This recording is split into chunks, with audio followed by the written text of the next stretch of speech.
The bedsit land of London has become not so much an economic stopover for tourists as a refuge for homeless families, like the Mere family who've been living in 2 rooms in Bayswater, courtesy of Tower Hamlets Council since September.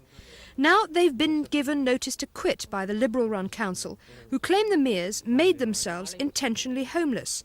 More than 40 families are in the same boat. And I don't think that we have a legal obligation to people who've sold their houses elsewhere in Britain and moved to Tower Hamlets, or people who've left tenancies elsewhere and come to us, or people who own houses and own land in Bangladesh and have just decided to come to Tower Hamlets.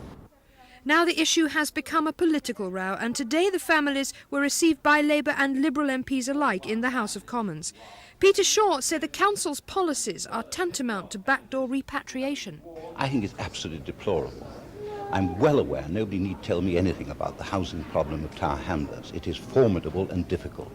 But the idea that you take hold of about 100 families in wretched conditions in bed and breakfast accommodation and simply put them out on the streets on the grounds that they are intentionally homeless because they came from presumably some home somewhere in Bangladesh some time ago is quite frankly discriminatory and appalling. If you were a Bengali family living in bed and breakfast accommodation and you received one of those letters, how would you feel?